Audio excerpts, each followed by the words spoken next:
Tous, chers collègues, nous reprenons nos travaux cet après-midi en continuant à examiner le rôle que peut jouer la commande publique en faveur de l'innovation et du soutien particulier à nos startups. À cet effet, il a semblé nécessaire à monsieur le rapporteur et à moi-même d'entendre ces entreprises et de recueillir directement auprès d'elles leurs témoignages sur leurs attentes envers la commande publique, les éventuelles difficultés auxquelles elles peuvent être confrontées pour accéder au marché public, ainsi que les succès qu'elles ont pu rencontrer ou qu'elles vont pouvoir rencontrer dans les mois et les années à venir. Face aux GAFAM, les acteurs de l'économie de l'innovation française se sont regroupés au sein de l'association France Digital pour peser dans le débat public, parler d'une seule voix et contribuer par la mise en relation d'entreprises qui pouvaient être isolées au partage de bonnes pratiques et contribuer à l'éclosion de champions européens capables de constituer une alternative aux entreprises américaines. Le contexte est ô combien d'actualité. Nous recevons donc ces représentants, à savoir Madame Marianne Torde-Bitker, directrice des affaires publiques, Monsieur Yann Boulet, responsable des affaires publiques, qui sont accompagnés tous les deux de responsables de plusieurs start-up qui, pour deux d'entre elles, proposent des innovations importantes pour les métiers juridiques ou de la commande publique en s'appuyant sur l'intelligence artificielle. Et pour la troisième, est un acteur reconnu mondialement de la formation en ligne. Il s'agit de monsieur Arthur Muller, cofondateur et Chief Product Officer de Explain, monsieur Hugo Ruggieri, directeur juridique, affaires publiques et Data Protection Officer de Doctrine, monsieur Guillaume Houzel, directeur général délégué au développement de Open Classrooms, de monsieur Louis-Simon Boileau, directeur du développement des programmes publics de la même Open Classrooms. Je vous informe, mesdames, messieurs, que cette audition sera diffusée en direct sur le site du Sénat et fera l'objet d'un compte-rendu publié. Je rappelle également qu'un faux témoignage devant notre commission d'enquête sera passible des peines prévues aux articles 434-13, 434-14 et 434-15 du Code pénal, soit 75 000 € d'amende et jusqu'à 5 ans d'emprisonnement, voire 7 ans en fonction des circonstances. Je vous invite donc à prêter serment de dire toute la vérité, rien que la vérité. Veuillez, s'il vous plaît, lever la main droite et dire « je le jure » en activant vos micros, s'il vous plaît. Je le jure. Je le jure. Je le jure. Parfait, je vous remercie. Au fil de nos auditions, au cours de ces 4 premières semaines déjà, monsieur le rapporteur et chers collègues, nous avons pris conscience de la nécessité de soutenir le développement des startups françaises et européennes, véritable enjeu de souveraineté dans le contexte actuel de grands bouleversements sur la scène internationale, et du rôle que peut jouer la commande publique pour parvenir à cet objectif en raison de son poids économique. Nous aimerions savoir si, selon vous, la situation actuelle en la matière, assez perfectible, disons-le, est le résultat d'une inadéquation du cadre juridique, ou plutôt d'un fossé culturel entre les acheteurs publics et le monde de l'innovation, avec des connaissances parfois parcellaires des deux côtés, des réalités à la fois des acheteurs publics et des acteurs économiques. Avez-vous des exemples d'acheteurs publics, services de l'État, établissements publics, collectivités territoriales, qui vous semblent particulièrement vertueux ou pionniers en la matière? Par ailleurs, la question de l'hébergement de données publiques sensibles touchant à la vie privée de nos compatriotes auprès d'entreprises américaines soumises à la législation extraterritoriale des États-Unis serait justifiée par le fait que seuls les GAFAM seraient en mesure d'offrir les prestations attendues. Une telle assertion reflète-t-elle, selon vous, la réalité de la situation de nos entreprises? Et nous avons déjà pu, avec monsieur le rapporteur et les collègues, découvrir qu'a priori, ça n'était pas le cas, mais pourriez-vous nous le confirmer, vous qui représentez notamment des entreprises et des réseaux extrêmement mobilisés sur ces sujets? Où en est-on du développement d'une offre d'hébergement souveraine? Autre question clé dans les débats que nous pouvons avoir.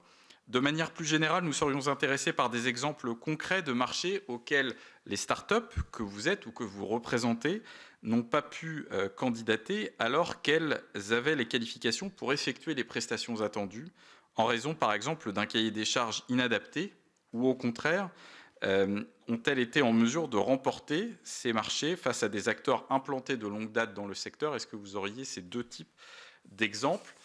Je vais vous laisser maintenant la parole. Alors, on peut se dire que tous intervenants confondus, vous disposez d'une demi-heure de présentation liminaire, parce que je ne sais pas précisément qui et dans quel ordre va souhaiter prendre la parole, mais 30 minutes au maximum. Ensuite, monsieur le rapporteur vous interrogera et les membres de notre commission d'enquête. Je salue notre collègue Michel Canevet qui vient de nous rejoindre. Je vous laisse la parole. Bien, Madame Thordebietker. Merci, Monsieur le Président, Monsieur le rapporteur, Mesdames et Messieurs les sénateurs. Merci de nous associer à vos travaux que nous suivons avec intérêt côté France Digital. Vous avez très bien décrit l'association, mais effectivement, on est une association de start-up en Europe. On représente 2000 start-up françaises, européennes, des investisseurs français, européens aussi. Notre mission, c'est de faire émerger et de permettre le développement de champions de l'innovation à l'échelle mondiale depuis la France et depuis l'Europe. Il était important pour nous d'être auditionnés dans le cadre de cette commission d'enquête pour affirmer 2 points importants avant de répondre ensuite à vos questions. Le premier point, c'est de dire que la commande publique, elle joue un rôle essentiel dans le développement des entreprises innovantes françaises. En effet, pour se développer, les startups françaises, elles ont besoin de financement, ce qui peut être au travers d'investissements comme le capital risque, mais aussi au travers de subventions, et c'est là où l'argent public peut intervenir. Elles ont besoin de talent, et ça c'est un enjeu d'attractivité, d'endiguer la fuite des cerveaux, c'est aussi un sujet d'actualité. Et enfin, elles ont besoin de clients publics et privés. Et les trois sont absolument complémentaires. C'est comme ça qu'on crée des entreprises qui peuvent se développer depuis la France. Et donc, je disais que la commande publique privée joue un rôle particulier dans l'équilibre, en fait, qui vise à faire émerger et à faire croire l'innovation. En fait, commander, plus qu'une subvention, c'est permettre de générer du chiffre d'affaires. Et donc, c'est permettre à l'entreprise de se projeter dans sa capacité à croître. Parce que quand vous êtes une entreprise innovante, vous avez d'abord, le cap de la rentabilité n'est pas immédiat. Vous devez d'abord investir, donc le prêt ne vous est pas accessible. Et donc, le chiffre d'affaires permet d'aller dans une trajectoire de rentabilité qui est absolument essentielle pour après, ensuite, aller dans un parcours économique plus classique, justement avec notamment de l'accès au prêt, mais aussi avec, une fois que vous avez démontré votre capacité de remboursement, ce chiffre d'affaires est absolument essentiel et pas inné quand vous êtes justement en train d'innover. Et par ailleurs, évidemment, le chiffre d'affaires, la commande, ça permet d'aller vers la création d'emplois et donc les recettes fiscales. Si on regarde de plus près les chiffres de la commande publique et des startups, on constate que la commande publique vers les startups représentait seulement 1,35% du total de l'achat public en France en 2023. C'est un amendement, ce chiffre vient d'un amendement du gouvernement dans le cadre du projet de loi simplification de la vie économique. Et seulement 17% des revenus des startups provenaient d'acheteurs publics en 2023, le reste provenant du privé, donc 60% grands groupes, 23% start-up. Ça, c'est un chiffre issu de notre baromètre France Digital sur la performance économique et sociale des start-up. Donc, le premier point était de dire à quel point le rôle de la commande publique était essentiel dans le développement des entreprises innovantes. Mon second point est de dire, et on pourra revenir après plus en détail sur toutes vos questions, mais à quel point on est convaincu qu'il est possible d'aligner les intérêts de l'État, des collectivités territoriales, de la fonction publique hospitalière avec les intérêts des entreprises, et que c'est à ce titre-là que la commande publique joue un rôle important. Qu'est-ce que j'entends par là ? En gros, c'est le fait que la commande publique, le choix d'un co-contractant, le choix d'un contrat, d'un type de contrat, de la manière de contractualiser, c'est un acte qui revêt plusieurs dimensions.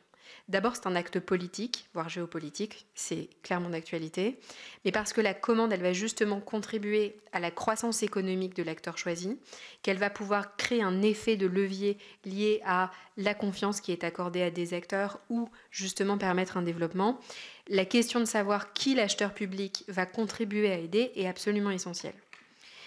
Une deuxième dimension de l'acte que revêt la commande publique, c'est le fait que c'est un acte structurant qui engage sur le long terme pour les deux co-contractants, aussi bien pour l'acheteur public que pour le fournisseur.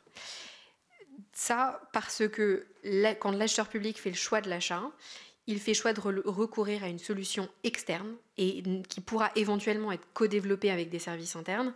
Mais là, on touche à un sujet qui est important pour nous et sur lequel on va pouvoir revenir. C'est le fait qu'avec l'achat public, l'État s'engage à construire avec plutôt qu'à faire seul. C'est la fameuse doctrine en bon franglais du make or buy, mais donc soit faire soi-même, soit acheter. Et donc pour ça, on a besoin que cette doctrine-là soit clarifiée, parce que c'est absolument essentiel, le pouvoir de la commande publique pour faire avec, co-construire.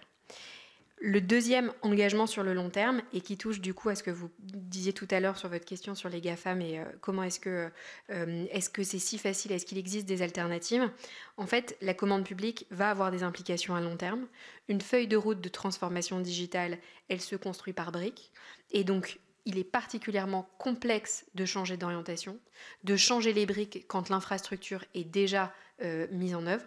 Et donc l'enjeu, c'est justement de faire des choix qui vont permettre de s'octroyer en tant qu'acheteur public la possibilité de garder cette pluralité de choix. Donc là, on a déjà commencé un peu à toucher à la complexité de l'achat public, mais globalement, notre message est simple, c'est que l'acheteur public doit comprendre l'importance de ses choix, du pouvoir qu'il a entre ses mains. Et on a justement un certain nombre de suggestions et de questions et de réponses à vos questions. Et avant d'aller plus loin, ce que je vous propose, c'est de laisser la parole d'abord à Hugo Ruggieri de Doctrine, de vous présenter quelques mots sur votre activité et après on ira sur les questions. Merci beaucoup Marianne, Monsieur le Président, Monsieur le rapporteur, Mesdames, Messieurs. Doctrine est une entreprise qui a été créée en 2016 avec l'objectif d'apporter l'intelligence artificielle aux professions juridiques. Nous avons commencé en étant un centralisateur d'informations publiques, textes de loi et règlements applicables en France et en Europe, décisions de justice, mais aussi plein d'autres informations de ce style-là, informations primaires.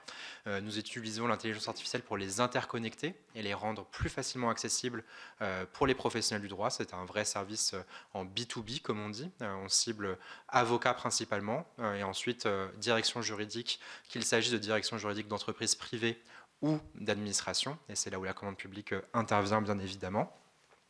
Depuis l'avènement de l'intelligence artificielle générative, nous proposons aussi des services plus, on va dire, peut-être plus administratifs, gestion des pièces, audit automatisé, tableau de jurisprudence automatisé. On va essayer d'aider sur toute la chaîne de valeur du travail du juriste. Et je m'inscris totalement dans ce que Marianne vient de dire. Doctrine a suivi un chemin de croissance qui se distingue un peu du chemin de croissance classique d'une start-up. On a essayé de lever très peu de fonds et d'être indépendant le plus rapidement possible. Nous sommes rentables depuis 2021 et ce, grâce à nos clients qui nous font confiance depuis toutes ces années. En grande partie, donc, grâce notamment à des commandes publiques. Doctrine équipe aujourd'hui un très grand nombre et très varié d'administrations et de tout type. On est très présent dans les collectivités territoriales. Aujourd'hui, les chiffres que j'ai, c'est 50% des départements, 60% des régions, 36% des métropoles qui utilisent d'une manière ou d'une autre notre plateforme. Nous avons quelques directions juridiques ou sous-directions de ministères qui sont clientes également, par exemple à la culture. Et nous continuons aussi, par exemple, à vendre à des CNAM ou des administrations de santé de ce type-là. Donc on essaye d'aller cibler un peu tout type d'administration qui sont susceptibles d'avoir des problématiques juridiques tout simplement. Et donc nous avons plein de choses à dire sur ces sujets, peut-être en particulier sur à la fois donc, les difficultés qu'il y a aujourd'hui à souscrire avec la puissance publique, les sujets d'hébergement, et donc nous serons ravis de revenir dessus. Pour enchaîner tout de suite, Open Classroom est une entreprise à mission dont la raison d'être est de contribuer à rendre l'éducation accessible. Et depuis une dizaine d'années, nous nous sommes affirmés comme un leader de la formation professionnelle en ligne. Notre expertise pédagogique est notamment déployée pour lancer la carrière d'apprenti ou de l'alternant, ou au bénéfice des demandeurs d'emploi, des salariés en reconversion. De fait, on a une expérience pratique importante de la commande publique. À la fois via France Travail ou les régions dans la formation des demandeurs d'emploi, également l'État, ses opérateurs, les collectivités aux différents niveaux pour la formation de leurs propres agents. Nous avons aussi une expérience internationale, puisque notre développement nous a amené à gagner des marchés publics au Royaume-Uni, aux États-Unis, dans un contexte politique quelquefois incertain. Cette année ou l'an dernier, nous étions à peu près à 30% de notre chiffre d'affaires du côté des marchés publics. Et il y a quelques années en arrière, on a pu tangenter avec les 50% de nos chiffres d'affaires réalisés par des commandes publiques. Et cette expérience nous amène à tirer quelques leçons que je livre très en cohérence avec ce que disait Marianne. D'une part, en matière de transparence, des progrès sont certainement à faire, en particulier pour que les nouveaux venus aient quelques repères, pour savoir qui a remporté les précédents marchés, avec quel type de critères techniques, à quel prix. Il y a les gens en place ont les repères, les nouveaux venus ne les ont pas du tout. En matière d'efficacité, un assouplissement raisonné du cadre pourrait permettre des solutions un peu plus innovantes. L'État, actuellement, est en train de juger un marché public où il fallait renseigner quelque chose comme 10 000 prix différents. Vous imaginez que pour une start-up, ce n'est pas complètement évident de renseigner un bordereau de prix unitaire avec cette complexité-là, qui n'était pas forcément un enjeu pédagogique majeur. Et évidemment, enfin, la forme même de ces marchés publics est quelquefois d'une complexité rebutante qui décourage les nouveaux venus qui auraient des éléments très pertinents à apporter au pouvoir adjudicateur et à l'intérêt général. Nous parlerons tout à l'heure de notre initiative avec la mission French Tech pour aider les jeunes entreprises innovantes à savoir répondre et à trouver le goût de postuler à la commande publique. Simplement, petite demande de précision. Vous évoquiez la part de votre chiffre d'affaires lié au marché public qui serait passé donc de 50% à 30%. Est-ce que c'est lié au développement beaucoup plus dynamique de la part privée ou à une moindre demande de la part des acteurs publics? Un petit peu des deux, mais pour donner des chiffres concrets, nous, à l'époque de la pandémie, du quoi qu'il en coûte et de toutes sortes de difficultés pratiques et d'engagement politique, les commandes de France Travail ont pu se chiffrer en dizaines de millions d'euros. On n'est plus du tout dans ces ordres de grandeur aujourd'hui. Certes, le chômage a diminué par rapport aux moments les plus critiques de la pandémie. Il est loin d'avoir disparu et on pourra commenter ça plus avant tout à l'heure. La part de la formation en ligne, qui a pourtant le mérite socio-économique d'être distribuée partout sur le territoire et d'être extrêmement accessible jusqu'à pouvoir lever des préjugés à l'entrée dans les métiers, ce qu'on constate avec la proportion de femmes qui entrent dans les métiers du numérique par notre canal. Donc la formation en ligne a beaucoup de mérite pour gérer des reconversions professionnelles.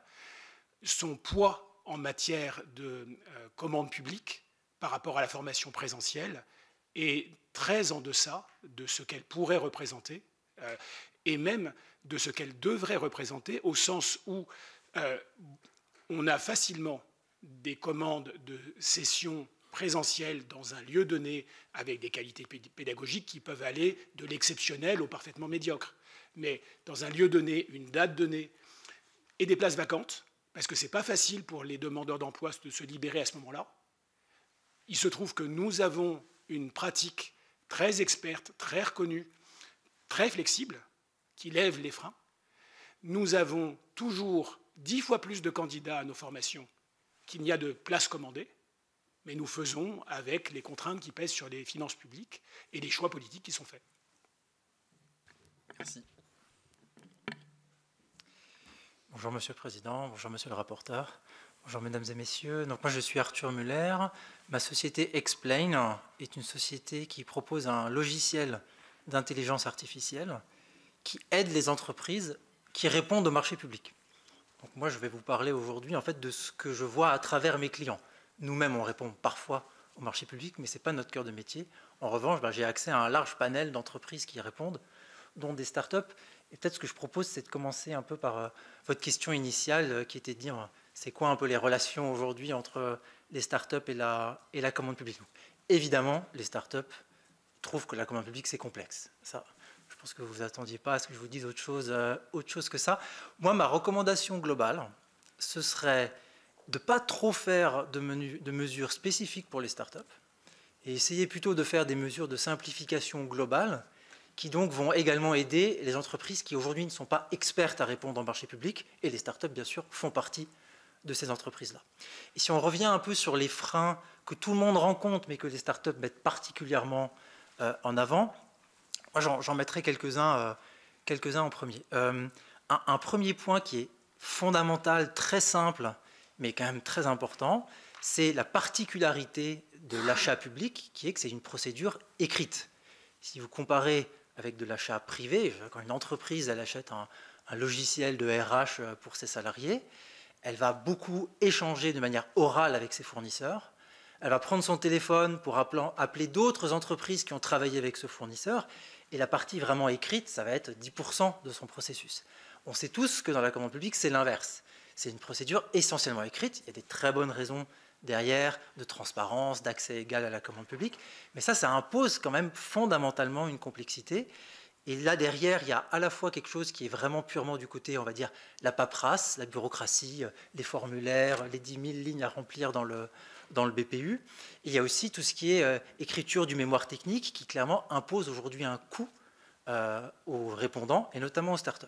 Donc moi, ma recommandation globale, ce serait tout ce qu'on peut faire qui augmente la part de l'oral dans la commande publique, va favoriser les entreprises qui ne sont pas expertes, et notamment les startups. Et je pense qu'il y a un sujet particulier pour les entreprises innovantes, qui est le problème du cahier des charges.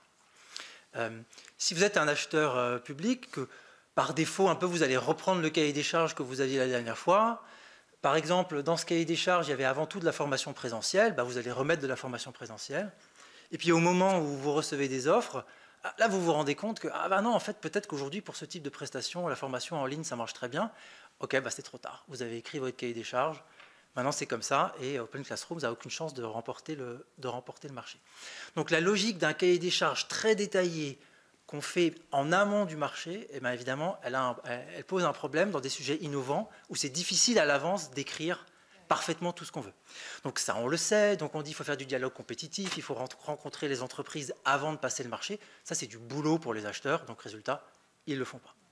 Ça, ce serait mon premier point.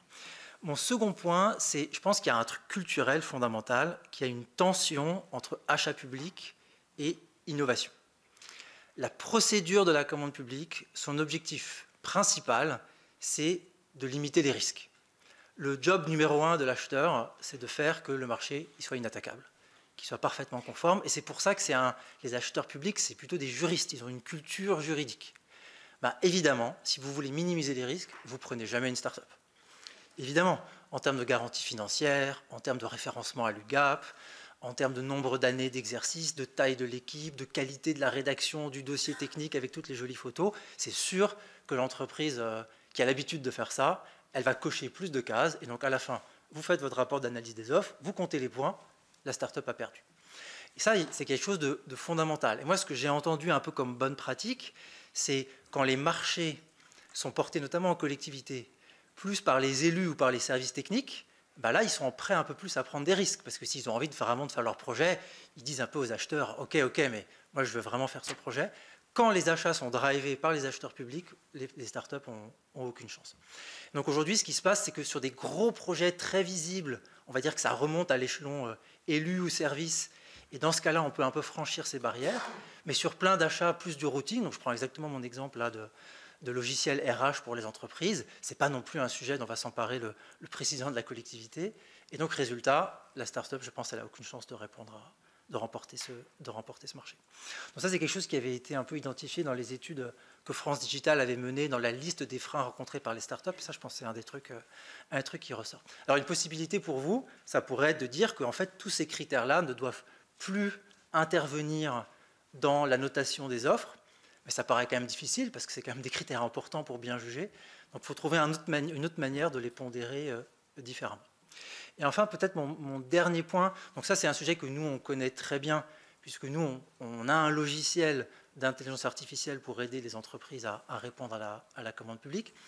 Je pense que la commande publique, dans sa structure, dans sa procédure, va être transformée par l'intelligence artificielle. Ça va commencer par les entreprises, donc ça c'est ce que nous on fait. Donc les entreprises, aujourd'hui, vont commencer à utiliser des logiciels d'intelligence artificielle pour écrire leurs réponses. Pas pour écrire le fond du métier, pour faire la partie, on va dire, la plus administrative, la plus répétitive.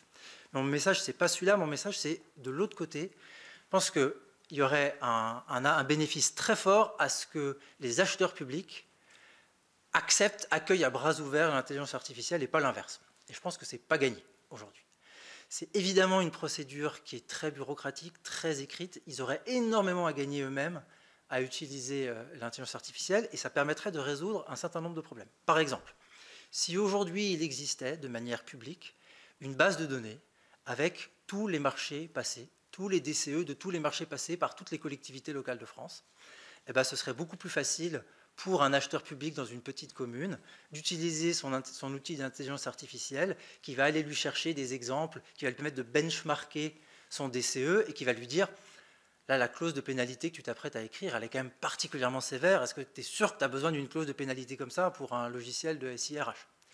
Et donc aujourd'hui, je pense qu'il y aurait énormément de bénéfices à ça, à la fois donc, dans équiper les acheteurs publics d'outils d'IA et favoriser la transparence sur les données.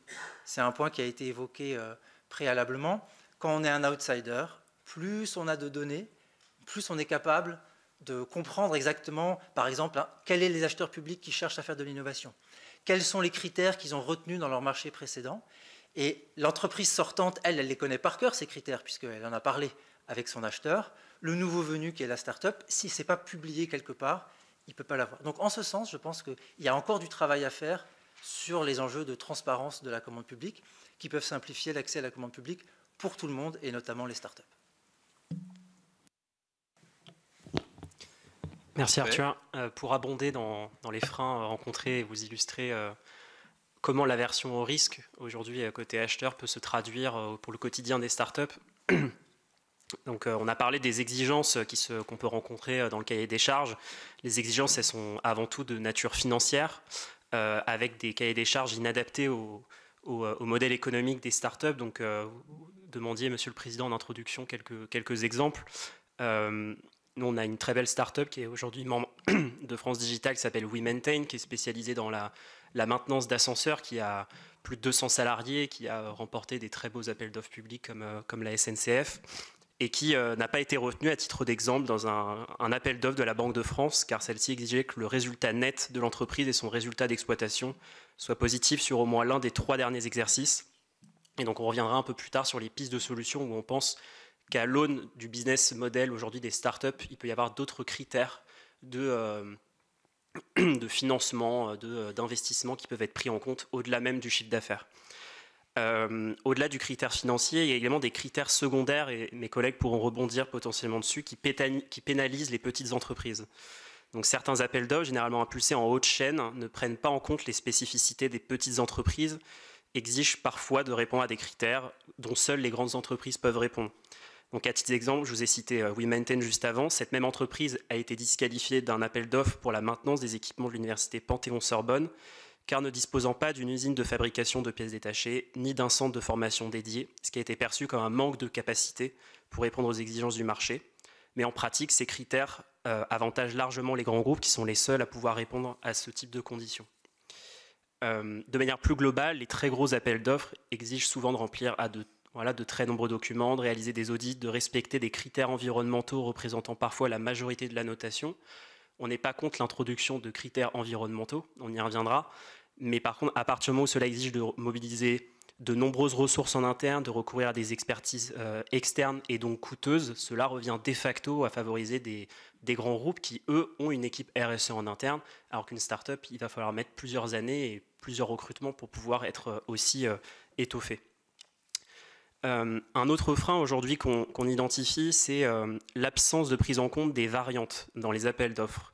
Les variantes étant les solutions alternatives à l'offre de base écrite dans les pièces du marché. Et l'absence de prise en compte des variantes, qui est pourtant autorisée dans la directive européenne de la commande publique, n'est pas assez incitative et donc par défaut l'acheteur ne va pas s'orienter vers ce type de solution.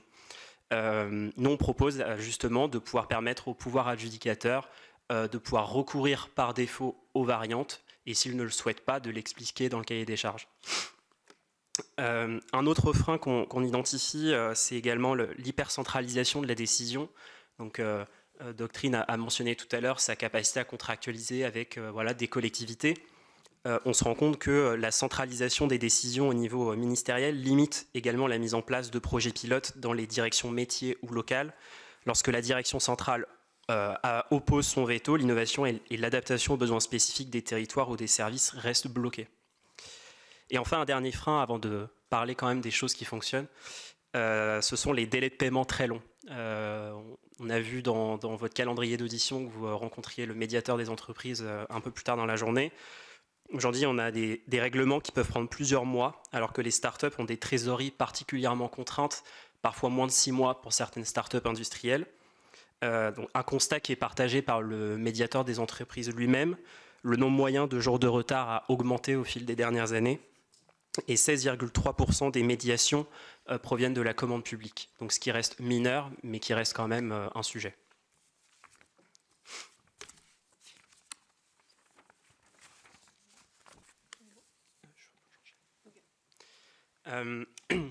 Monsieur le Président, pour enchaîner avec ce qui fonctionne aujourd'hui, donc on voulait revenir sur 2 initiatives qui, au fil des dernières années, ont le mérite d'être saluées. La première, c'est le programme Je choisis la French Tech, qui a été initié en 2023 et qui est piloté par la mission French Tech, donc un des services de la DGE. Il poursuit l'objectif de doubler la commande publique et les achats des grands groupes d'ici 2027, avec des mesures non coercitives, à savoir de la mise en relation entre grands groupes et start-up ou entre acteurs publics et start-up. Certains engagements sont pris, notamment par des grands groupes, avec des quantités d'achats prédéfinies avec une échéance. Et ce programme a été récemment enrichi par une offre de formation. Je choisis la French Tech Academy et je vous laisserai expliquer un petit peu plus là-dessus. Oui, justement, c'est le message aussi que l'on veut faire porter ici, c'est qu'il existe évidemment un chemin de dialogue très constructif et très fructueux entre l'État et les startups, et qu'il existe dans l'État, évidemment, et dans l'ensemble des collectivités, des lieux où l'innovation a toute sa place. La mission French Tech a vocation à faire ça, et elle a construit un cours qui s'appelle, en partenariat avec nous, décrochez vos premiers marchés publics à destination des startups.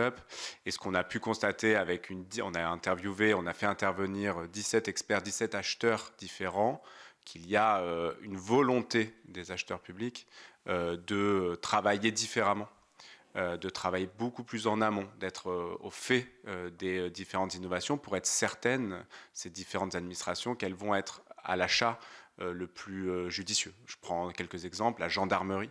La gendarmerie est probablement l'une des administrations en France où l'innovation a le plus de place. Elle est très très en pointe, elle a des équipes numériques très étoffées.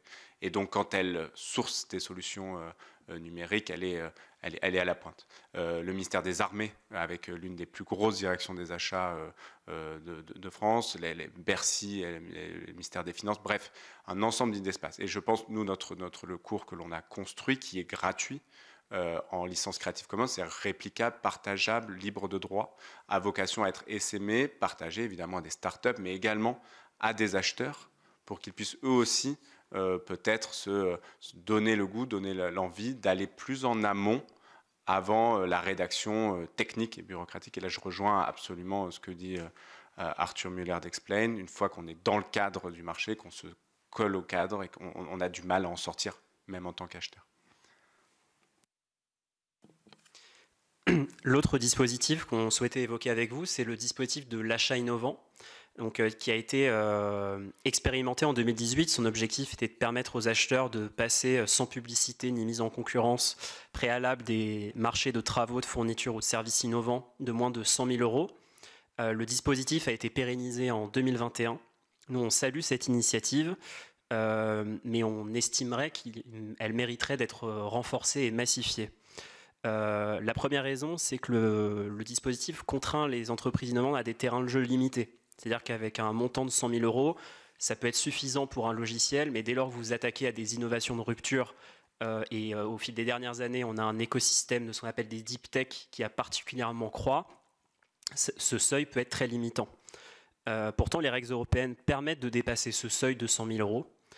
Dans le cadre de l'examen du projet de loi de simplification économique, on défend une augmentation jusqu'au seuil de procédure formalisée, qui peut être fixé à 143 000 euros lorsque l'acheteur est l'État, 221 000 euros lorsqu'il s'agit d'une collectivité ou d'un établissement public local, voire 443 000 euros lorsqu'il s'agit d'une entreprise publique ou d'un marché de défense. Pour aller plus loin, cela nécessitera de réformer la directive européenne dans la perspective de 2026, et on y reviendra un peu plus tard. Le deuxième sujet, ce qui a été évoqué, c'est que les acheteurs publics n'ont majoritairement pas recours au dispositif. Donc si 72% d'entre eux déclarent connaître le dispositif, seuls 26% d'entre eux disent avoir l'intention d'y recourir. Les raisons pour ne pas recourir à l'achat innovant sont multiples. D'abord, un manque de formation évident. Il arrive qu'un acheteur oppose à une entreprise innovante un seuil de dispense de 40 000 euros, alors que le Code de la commande publique permet d'aller jusqu'à 100 000 euros dans le cas de solutions innovantes. Une appréhension difficile de la notion d'innovation. Donc le Code de la commande publique apporte une définition large de l'innovation. Si celle-ci devait initialement favoriser le recours à des contrats, elle constitue en réalité une source d'insécurité pour les acheteurs qui, à défaut de pouvoir appréhender précisément le caractère innovant d'une solution, n'ont finalement pas recours à ce dispositif. Et enfin, le risque encouru par les acheteurs qui, en l'absence d'un faisceau d'indices clair et validé par l'État, sont découragés face au risque administratif d'annulation du marché, voire le risque pénal d'octroi d'avantages injustifiés. Il est donc essentiel de dérisquer l'engagement des acheteurs à nos yeux, grâce à un faisceau d'indices renforcé, comme je l'expliquais. Il y a eu une tentative dans la dernière loi de finances de considérer comme innovants les solutions développées par les jeunes entreprises innovantes. Cet apport a été disqualifié dans la loi DADU qui a été récemment votée par le Parlement parce qu'il y aurait une présomption de favoritisme envers une entreprise. Et donc là, on touche à du Code de la commande publique au niveau européen. Donc on voit que finalement, faciliter ce faisceau d'indices, c'est pas si simple à l'échelle nationale. Donc il y a un vrai enjeu d'aller plus loin et de faciliter les choses au niveau européen.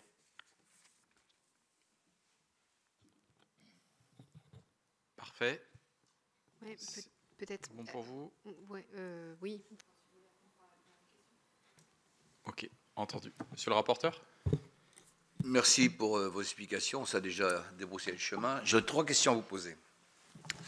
La lourdeur des procédures prévues par le droit de la commande publique vous semble-t-elle constituer un obstacle à l'accès des startups? Vous y avez répondu un petit peu au marché public.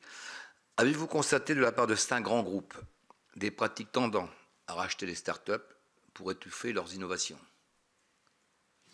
C'est une question. Un meilleur accès de nos startups à la vente publique permettrait-il de renforcer notre souveraineté nationale et européenne, notamment en matière de stockage de données? Des solutions innovantes ont-elles émergé en la matière sans avoir, pour l'heure, trouvé à se concrétiser par le biais des marchés publics? Et la troisième, d'une façon générale, considérez-vous que les startups françaises et européennes accèdent plus difficilement au marché public étranger que les startups étrangères au marché français? Le cas échéant, expliquez le principe. Merci. Peut-être que je peux commencer sur le rachat et la deuxième question. Sur le rachat par des grands groupes de start-up, il y en a. Et nous, d'ailleurs, on voit ça d'un très bon œil. En réalité, le rachat, ça fait partie du cycle de développement d'une entreprise. En fait, pour que ce marché fonctionne, enfin le développement de l'innovation fonctionne, comme je vous le disais, une start-up, au départ, si elle fait vraiment de la deep tech, donc si elle investit dans de la recherche, etc., elle va d'abord avoir besoin de fonds de capital risque, donc de fonds d'investissement qui vont investir chez elle. Et à un moment donné, enfin, l'échelle d'un fonds d'investissement, dans son horizon d'investissement, c'est max 10-12 ans. Mais à terme, il faut que ce fonds d'investissement sorte. Et comment est-ce qu'il peut sortir? Comment est-ce qu'il peut récupérer ses billes pour ensuite pouvoir réinvestir dans d'autres startups? Il faut absolument qu'il récupère de l'argent. Et cet argent, comment est-ce qu'on le récupère? Par du rachat. Par du rachat, par des grands groupes, par d'autres entreprises qui vont se consolider, donc voilà, ou par de l'introduction en bourse. Mais globalement, on a besoin de ce cycle-là. L'enjeu, et donc nous on y touche et ça vient un peu dépasser peut-être le champ de cette commission, mais il y a un vrai sujet autour du contrôle des rachats. Et notamment dans une prise du sujet de la souveraineté qui est votre seconde question. Le contrôle des rachats, globalement, quand on touche au sujet du financement et du rachat de start-up, il y a deux enjeux. Il y a le contrôle des investissements étrangers en France, qui est le contrôle de qui sont les investisseurs qui vont avoir le droit d'entrer au capital des entreprises. Et il y a une deuxième chose, c'est le contrôle par l'autorité de la concurrence, des concentrations, et donc de s'assurer qu'il n'y aura pas de distorsion de marché. Et dans ces deux cas, nous, on va être très attentifs à, d'une part, bien évidemment, assurer la souveraineté, etc., de la France, et donc de s'assurer que, évidemment, si c'est sur un sujet stratégique, s'assurer que la France ait la possibilité d'aménager, donc potentiellement de dire, pour tel jeu de données, il ne peut pas y avoir d'accès par des acquéreurs étrangers, etc. En revanche, il faut faire très attention à maintenir une dynamique de marché, parce que l'attractivité de la France, qui a été celle qui a été construite au prix d'un certain nombre d'initiatives politiques et de transformation de l'État au cours des 12 dernières années, on voit que cette attractivité-là peut venir complètement se renverser en quelques signaux. Et la réalité, c'est que ces signaux, on a déjà commencé à en voir certains. C'est-à-dire que l'attractivité aujourd'hui de l'investissement dans les startups françaises ou européennes est beaucoup plus compliquée parce que investir dans le capital risque, ça coûte foncièrement, l'argent coûte plus cher que d'investir dans une entreprise ou dans des bons du Trésor américain. Donc il y a vraiment un enjeu de savoir comment est-ce qu'on peut avoir une rentabilité. Donc plus on rend compliqué le rachat de start-up par des signaux politiques, juridiques, etc., plus c'est compliqué. Donc il y a un vrai équilibre à trouver entre les impératifs de souveraineté et la réalisation du marché. Sur votre deuxième question, qui était une question qui portait sur la souveraineté nationale européenne et de savoir si justement la commande publique pouvait le favoriser, je reprendrai un petit peu de vision macro et après n'hésitez pas à compléter. En réalité, nous, ce qu'on voit, c'est qu'il y a une vraie complémentarité. Enfin, la commande publique, c'est un instrument pour permettre à la France et à l'Europe d'avoir de la souveraineté. Et c'est quel instrument on parle? En réalité, si je prends le secteur de la santé, au cours des dernières années, on a la France qui a pris l'initiative de créer des filières du numérique en santé. C'est complexe, c'est-à-dire que ça a nécessité de mobiliser énormément d'acteurs, que ce soit BPI France pour investir dans des entreprises en complémentarité avec des investisseurs privés, que ce soit la direction du numérique en santé, le ministère de la Santé, le Ségur du numérique, France 2030, qui ont décidé de soutenir au travers d'appels à projets, voilà, exactement, des entreprises pour les développer. C'est des crédits d'impôt, recherche, innovation, jeunes docteurs, enfin, des outils qui ont été mis au service du développement d'une innovation. Et ensuite, donc le résultat, c'est qu'on a des filières extraordinaires françaises qui ont émergé. Et le problème a été le moment de la commande publique. Parce que la santé en France, contrairement à d'autres pays, est une santé qui est payée par l'État. Ça n'est en aucun cas un jugement de valeur, ce que je porte là, c'est juste que c'est la réalité du marché. Or, quand l'acheteur public derrière a des problématiques de dépenses publiques et voit plus de patients pris en charge par du numérique en santé comme potentiellement une catastrophe, parce que plus il y a de patients pris en charge, plus ça coûte cher à l'État, c'est sûr que là, il y a une vraie distorsion de vision de marché. Et que c'est vrai que, par exemple, payer le numérique en santé, l'innovation en santé, c'est payer quelque chose en plus que le remboursement d'un acte médical, de la biologie, etc. C'est créer un nouveau secteur. Et donc c'est là où je pense que ce qui est très important dans la doctrine de commande publique de l'État, d'avoir la vision, c'est-à-dire sur quoi est-ce qu'on a besoin d'avoir de la souveraineté française européenne et quels sont les moyens qu'on met. Parce que c'est vrai que là, aujourd'hui, on a quand même des entreprises, par exemple dans le numérique en santé, où on se dit, est-ce que ça vaut vraiment le coup d'avoir mis autant d'argent au début pour investir dans ces entreprises-là, si finalement c'est pour bénéficier à des usagers ou à des personnes prises en charge aux États-Unis ou ailleurs. Et donc c'est là où ce qui est important, c'est d'avoir cette vision-là, à la fois large, économique, de politique économique, mais aussi à long terme, parce que finalement, les choses peuvent changer rapidement et on ne peut pas souffrir de tant de rapidité. Bon, c'était un peu macro, mais peut-être que vous voulez rebondir. Je m'inscris totalement dans ce que tu dis, Marianne, et notamment cette question de la souveraineté, elle nous travaille beaucoup, en particulier, et ça répond aussi à une des autorisations que vous aviez sur l'hébergement. Qu'est-ce que ça veut dire être souverain? Il y a plein de définitions qui sont possibles. Du point de vue du capital, par exemple, c'est un sujet dont on a beaucoup parlé, mais aujourd'hui, il y a quand même, quand on atteint un certain niveau de valorisation, le capital viendra forcément de l'étranger, parce qu'au bout d'un moment, il n'y a qu'un certain nombre d'acteurs limités qui peut se permettre des rachats à plusieurs centaines de millions, voire milliards d'euros. Donc c'est quelque chose qu'on va voir dans le secteur de manière assez large. Ça a été notre cas, par exemple. Aujourd'hui, notre actionnaire majoritaire est d'origine étrangère.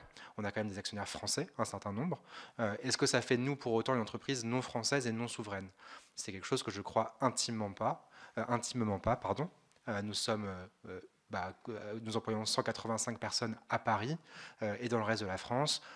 Toutes nos contributions, elles se font à partir d'ici. Nous contribuons à la valeur française et nous touchons une matière régalienne, le droit, et nous le faisons avec notre touche européenne, en respectant toutes les normes qui s'appliquent aussi en Europe, en étant extrêmement attentifs à ces sujets. Donc je pense que nous contribuons à cette souveraineté à notre manière, et ce malgré ces capitaux. Ce malgré également un hébergement chez AWS, ce depuis nos débuts.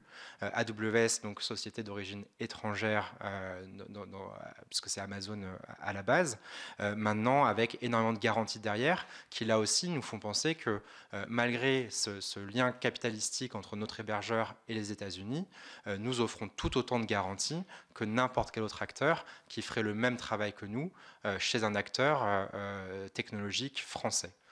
Pourquoi ? D'abord parce qu'il y a un certain nombre de mécanismes contractuels et capitalistiques qui font qu'en fait aujourd'hui notre hébergeur a beau être une émanation, une filiale d'une société américaine, c'est bien une société irlandaise avec laquelle nous contractualisons. Nos données, elles ne sortent jamais de l'Union européenne, en aucun cas, d'une quelconque manière. En l'occurrence, nos serveurs, ils sont à Francfort. Il y a aussi plein d'aspects techniques et technologiques, de chiffrement, de pseudonymisation, qui font que nous garantissons par ailleurs qu'un éventuel accès, qui en plus est juridiquement très compliqué aujourd'hui, mais qu'un éventuel accès ne permettrait pas la lecture de ces données. Et donc nous sommes certains que nous offrons des garanties extrêmement élevées. Et aujourd'hui, il y a énormément, et c'est pour ça que je rebondissais sur ce sujet, c'est que votre question était, est-ce que la commande publique peut orienter ses choix de souveraineté? Évidemment, aujourd'hui, on voit des exigences de plus en plus fortes que n'importe quel service numérique auquel l'État aurait recours ou les administrations auraient recours, on voit des exigences de certification SecNumCloud. Plus ou moins fortes, mais on voit que ça pèse de plus en plus dans la balance. Or, aujourd'hui, il y a un panel d'offres très limité d'hébergement SecNumCloud, seulement quelques acteurs, et ce ne sont pas toutes leurs offres. Quand on parle d'OVH, par exemple, ça va être un type d'offre très particulier qui propose moins de fonctionnalités que le panel des offres OVH. On vous a certainement dit qu'aujourd'hui OVH avait rattrapé son retard par rapport à AWS, et c'est vrai pour beaucoup de services, mais qui ne sont pas forcément les offres SecNumCloud, donc il y a une distinction déjà à opérer.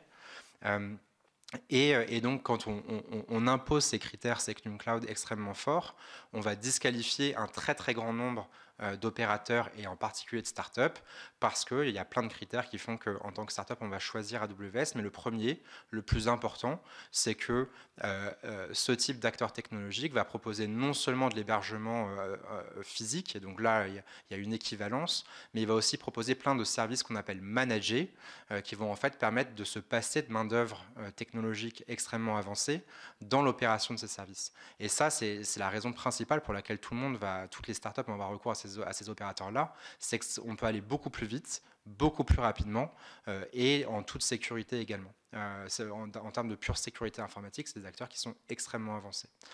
Et donc ensuite, le coût de transition va être extrêmement élevé quand on est déjà chez un de ces acteurs pour passer à un autre, puisqu'on va devoir opérer cette transition. Donc ce sujet de la souveraineté, il est extrêmement important, puisqu'effectivement, la commande publique va guider le choix de certaines offres ou non, et il ne faut pas mettre, à mon sens, négliger la souveraineté qu'on peut néanmoins apporter en n'étant pas forcément SecNum Cloud, mais en apportant quand même énormément de garanties de sécurité, confidentialité de tous les côtés. Un mot à une question qui n'a pas été répondue par mes collègues. Il se trouve qu'Open Classrooms gagne donc assez souvent des marchés publics à l'étranger, et donc on a l'impression qu'il peut y avoir des vraies chances de développement par les pouvoirs adjudicateurs, si vous me permettez l'expression, dans les autres pays, pour des startups d'origine française. En revanche, pour continuer sur ce sujet, il arrive que l'enjeu de souveraineté nationale ou souveraineté de l'institution, interdise l'accès à un marché en France par peur du rachat et de la transformation. Avant d'être directeur général délégué d'Open Classrooms, j'officiais comme inspecteur général de l'éducation, du sport et de la recherche. Et je connais bien les maisons éducatives. Et en l'occurrence, il n'y a pratiquement pas de commande de l'éducation nationale pour différents services techniques ou pédagogiques, parce que Pronote est un logiciel bien connu dans les lycées. Quand la question du rachat d'hyperplanning a été posée, tout le monde a paniqué. Et de fait, cet équilibre dont Marianne parlait tout à l'heure est quelque chose d'extrêmement subtil pour se moderniser.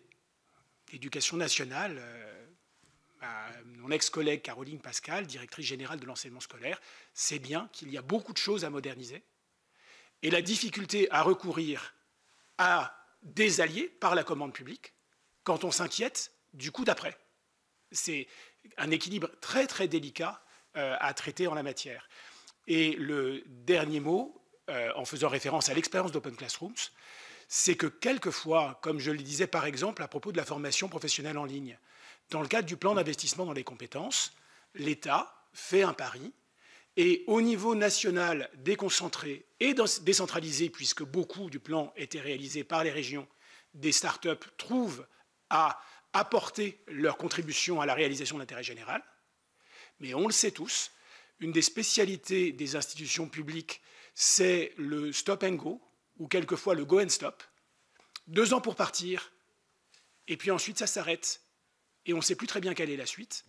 Une des difficultés de l'action politique, c'est la gestion du temps et la cohérence stratégique à concilier avec les enjeux démocratiques. Merci. Alors, je crois qu'il y avait des souhaits d'intervention des collègues. Monsieur Canevet, Madame Morin-Desailly, Madame Daniel, Madame Josande. Merci, Monsieur le Président. Merci à nos intervenants pour ces échanges tout à fait passionnants. Effectivement, sur la commande publique, vous qui avez peut-être l'expérience à l'étranger, en tout cas, vous l'avez évoqué, Monsieur Ouzel, tout à l'heure, est-ce qu'il y a des pays en Europe où, franchement, ça se passe beaucoup mieux qu'en France? Est-ce que nous sommes vraiment, sur ce plan-là, très à l'écart de pratiques en d'autres pays européens? Tout à l'heure, vous avez évoqué aussi le fait que, M. Müller, que les procédures étaient surtout écrites en termes de marché public et peu orales. Il existe pourtant le dispositif de dialogue compétitif. Est-ce qu'il vous semble qu'il y a recours à ce dispositif quand il s'agit d'évoquer des innovations en particulier? Est-ce que il vous semble que les pouvoirs adjudicateurs y recourent? Et puis, vous évoquez un certain nombre de considérations qui vont un peu au-delà de la commande publique sur l'innovation. Effectivement, j'étais en train de lire de Xavier Jaravel, Marie Curie habite dans le Morbihan, et il disait que les entrepreneurs jouent un rôle important, mais l'innovation est affaire de réseau et d'itération entre les acteurs. Et c'est un peu ce que, dans vos témoignages, il me semble, vous évoquez là maintenant. Qu'est-ce qu'on peut faire justement pour favoriser par la commande publique l'innovation dans notre pays? Merci. Madame Morin-Desailly, on va prendre la série de questions. Merci, Monsieur le Président. Je crois que vous n'avez pas tout à fait répondu à la question du rapporteur qui vous interrogeait sur l'ouverture des marchés à l'étranger, à nos entreprises, en parfaite symétrie avec notre ouverture totale du marché européen, il faut bien le dire, ouvert aux 4 vents, à l'ensemble des entreprises extra-européennes, particulièrement américaines. Donc j'aurais aimé avoir plus de précision, que vous soyez vraiment précis sur le sujet, parce que, il faut bien dire les choses, le marché américain a toujours été fermé à nos propres entreprises, ou presque, parce qu'ils ont fait le choix sciemment du développement de leurs entreprises, start-up, PME, parce qu'on parle des start-up, mais parlons aussi des PME, des ETI, qui aussi constituent l'écosystème du numérique par le biais de la commande publique, la DARPA. C'est une stratégie complètement assumée par les États-Unis et bien d'autres pays au monde. Donc j'aimerais bien savoir en matière de diplomatie économique, justement, s'il y a une parfaite réciprocité ou non. C'est très important de poser la question. J'ai été très interrogative, monsieur, sur votre définition de la souveraineté. Vous semblez dire que le mot souveraineté peut avoir différents sens. Non, la langue française, elle est claire, précise. La souveraineté, c'est la maîtrise d'un État totalement sur son propre territoire de ses décisions, qui n'est placée sous le contrôle d'aucun autre État. Donc il y a un mot, il y a une définition très claire, référez-vous à l'Académie française, du mot souveraineté. Donc on ne transige pas avec la souveraineté. Pardonnez-moi de le dire, il n'y a pas une souveraineté à différents degrés selon les intérêts des uns et des autres. Voilà, il faut qu'on parle clairement de choses, surtout quand on légifère. Non, je m'interrogeais un petit peu sur... je ne peux pas m'empêcher de faire un commentaire quand vous nous annoncez que confier les données hébergées, pas seulement hébergées, mais traitées à un clouder extra-européen, particulièrement américain, vous prémunit complètement et sécurise complètement les données des Européens. Il ne faut pas nous dire les choses suivantes. Vous connaissez quand même les lois extraterritoriales américaines, le Cloud Gate, mais surtout la loi FISA, qui est la loi visant à lutter contre l'espionnage. Vous savez très bien que l'accord d'adéquation a été invalidé à 2 reprises, le Safe Harbor, le Privacy Shield, et que le dernier accord signé à la va-vite par Joe Biden et Ursula von Leyen sur fond de crise énergétique et économique n'a pas été fait de manière à rassurer en réalité les Européens. D'ailleurs, il y a des contestations en cours à l'heure actuelle. Donc, vous interrogerez n'importe quel juriste très aguerri sur la question. La loi FISA fait que les données des Européens ne sont absolument pas protégées. Un DSI de n'importe quelle entreprise américaine peut, sur requête de l'État fédéral, se voir obligé de transférer sans que le principal intéressé soit informé et ne dispose d'aucun recours, voir ces données transférées vers les États-Unis. Donc, il ne faut pas nous raconter d'histoire. Je tiens quand même à le lire ici officiellement.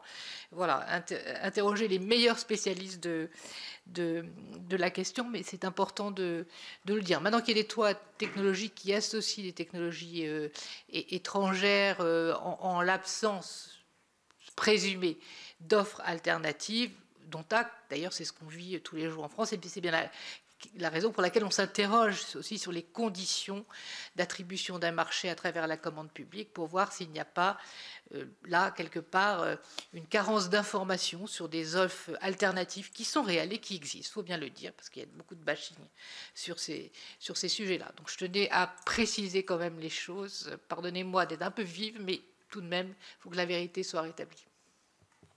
Alors, au regard des sujets importants développés par nos 2 collègues, je vous propose que vous puissiez leur apporter des réponses, et puis ensuite Madame Daniel et Madame Josande. Je vais peut-être dire juste 2 mots. D'une part, vous nous invitez ici comme acteurs économiques, témoins de notre réalité, et je vous répondrai en vous disant que nous n'avons pas rencontré de barrières particulières pour gagner des marchés publics aux différents niveaux d'ailleurs, comté, État fédéral aux États-Unis, dans des conditions qui étaient visiblement loyales. Cela dit, évidemment, la DARPA a vocation à moderniser l'appareil économique américain et la pratique des États-Unis, stratégiquement, politiquement, n'a à peu près rien à voir avec celle de l'Union européenne, mais cela dépasse ma capacité d'acteur économique. Et ensuite, effectivement, Xavier Jaravel a eu raison de dire que l'innovation est un sujet de société et pas d'élite. Il se trouve, Monsieur le Président, que Xavier signale que le Morbihan est le département où l'on dépose le moins de brevets, dont acte, ça peut évidemment changer. On a vraiment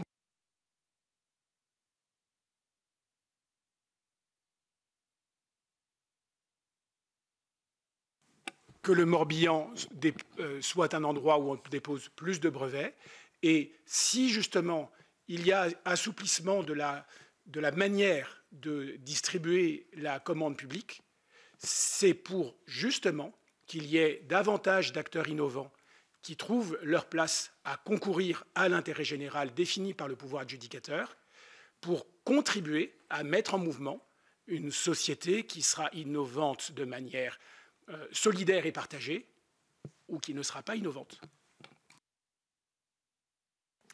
Pour répondre à vos deux questions qui sont à la fois autour du différentiel de pays, l'ouverture des marchés étrangers et que faire pour favoriser l'innovation au travers de la commande publique, c'est vrai que quand on regarde les statistiques, on voit que les marchés publics aujourd'hui, rapportés au PIB de l'Union européenne, les marchés publics c'est 14% du PIB de l'UE et seulement 25% d'entre eux reviennent à des entreprises européennes.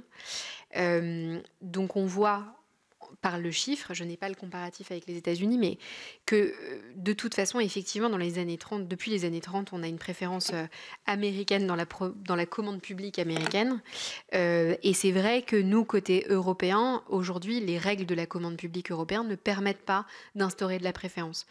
Nous, c'est quelque chose qu'on soutient évidemment. C'est vrai que le contexte actuel nous force effectivement à s'interroger sur quel peut être le meilleur outil pour à la fois assurer la souveraineté européenne française, comment est-ce qu'on peut aussi exister, c'est-à-dire que on a pu qualifier au sein d'un certain nombre d'études chez France Digital la présence européenne sur, par exemple, la chaîne de valeur de l'intelligence artificielle. Il y a des étapes de la chaîne de valeur où l'Europe peut être en situation de monopole. Je pense par exemple à ASML sur un certain nombre un tout petit endroit de la chaîne de valeur de l'intelligence artificielle. Il y a d'autres endroits où on existe, c'est-à-dire que on existe quand même dans le cloud avec des OVH, avec des Scaleway. On existe sur l'IA générative avec Mistral par exemple ou Aleph Alpha, mais il n'en reste pas moins que effectivement aujourd'hui on n'a pas de préférence européenne dans la commande publique. Donc quand il va falloir comparer les uns et les autres, il n'y aura aucun critère qualifiant à favoriser la commande publique. Commence à y avoir des brèches côté Europe, c'est-à-dire qu'on voit qu'avec le Clean Industrial Deal, avec l'industrie verte, il y a eu des propositions d'exception, mais ces exceptions, la difficulté, c'est de trouver le bon critère qui va permettre de favoriser la commande européenne et la préférence européenne. Et pour quelle raison? Quelle va être la motivation? Motivé par la qualité européenne, c'est pas si évident. Parce que si vous prenez un critère qui est rapport au lieu de la recherche et du développement, eh bien, par exemple, le quantique IBM est fait à Montpellier. Donc, de fait, c'est une innovation qui peut être qualifiée d'européenne. Donc, c'est là où il faut qu'on fasse attention à quels sont les bons critères. Donc, nous, on a fait une étude là-dessus qui est une réponse à la consultation, justement, de l'Union européenne sur comment avoir et moderniser et réformer la commande publique. Donc, il y a des pistes. Mais en tout cas, c'est certain que de ce point de vue-là, le moment doit être choisi pour armer l'Europe, notamment dans un contexte en ce moment de tarifs douaniers. Est-ce que tu veux rebondir peut-être sur ça ou sur les dialogues compétitifs? Oui, moi je vais répondre sur un sujet un peu moins géopolitique qui est le dialogue compétitif. Donc globalement, moi ce que j'entends, c'est que c'est super que ça existe et dans les faits, c'est pas beaucoup utilisé. En gros, c'est un peu ça qu'on entend. Donc, heureusement que ça existe parce que ça permet effectivement de faire du sourcing, de parler avant que le cahier des charges ait été rédigé bullet point par bullet point, mais que ça c'est un peu la vision, on va dire, idéale de l'acheteur public. Il a anticipé, il sait que dans X mois, il va passer X marché, alors il fait son rétro-planning et il sait qu'il doit faire un dialogue compétitif à telle et telle étape, mais qu'en réalité, la masse des marchés ne sont pas faits comme ça, notamment en collectivité. On comprend bien pourquoi, moins les équipes sont staffées, moins elles vont pouvoir le faire, et donc aujourd'hui, ça reste l'exception et c'est pas la norme. C'est un peu mon dada, mais je reviens à nouveau sur les sujets d'intelligence artificielle. Là aussi, je pense qu'on pourrait imaginer des outils où les acheteurs publics ont en fait un accès à une base de données des entreprises disponibles sur un certain sujet sur leur territoire, par exemple. Et donc ça deviendrait beaucoup plus facile pour elles d'identifier à l'avance quelles sont les entreprises pertinentes. Il suffit qu'ils piochent dans la liste de la base de données, alors qu'aujourd'hui, il faut vraiment qu'ils fassent un travail très fort. Il faut qu'ils appellent tous leurs collègues dans d'autres départements, dans d'autres collectivités, pour savoir s'ils ont déjà rencontré telle entreprise qui ferait tel exercice. Je pense qu'il y a moyen de faciliter ce genre de choses de la part des acheteurs.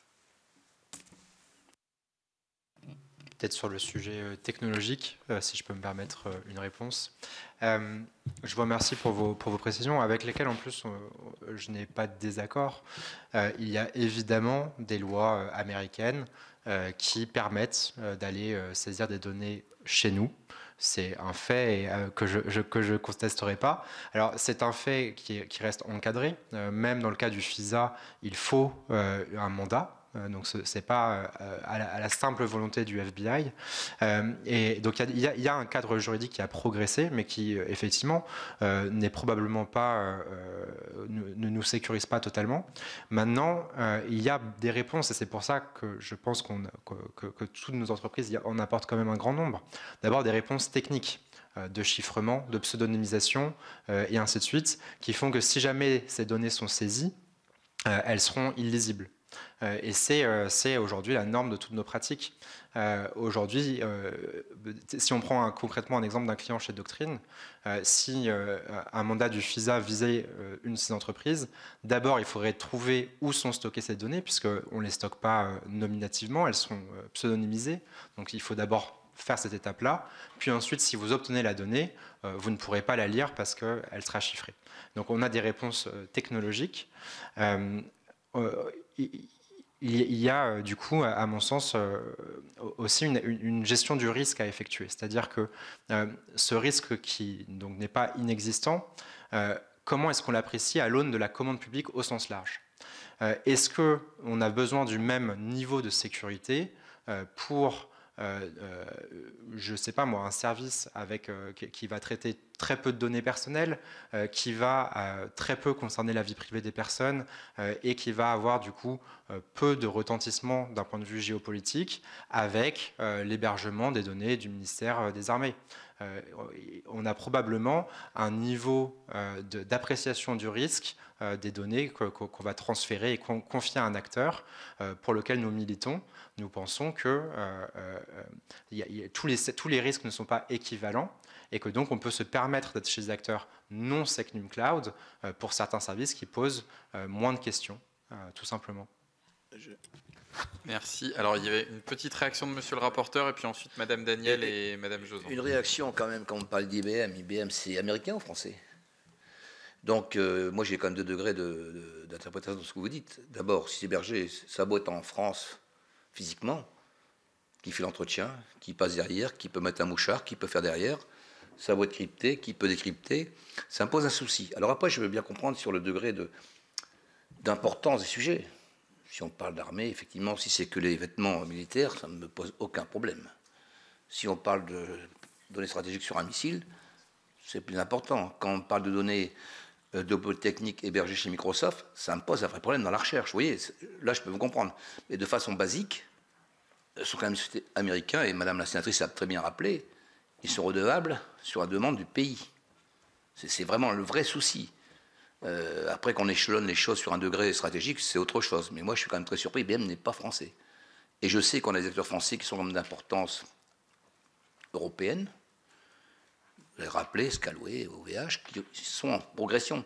Donc s'ils n'apportent pas la commande publique, ils ne viennent pas donner le petit coup de main supplémentaire pour franchir un cap, on restera toujours au même niveau.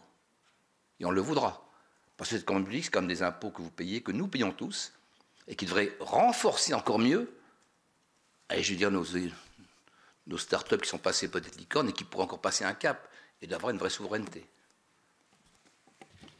Madame Dany. Ah pardon, alors Madame Morin-Desailly, vraiment rapidement. Je suis un peu choquée de votre raisonnement, parce que vous êtes dans l'approximation. Il peut y avoir un petit peu moins de risques, si c'est pas trop sensible, si c'est pas ceci, cela, un petit peu. Non, nous on est législateurs, il ne faut pas qu'il y ait de risque du tout. On n'est pas dans l'approximation, vous êtes dans les données pseudonymisées.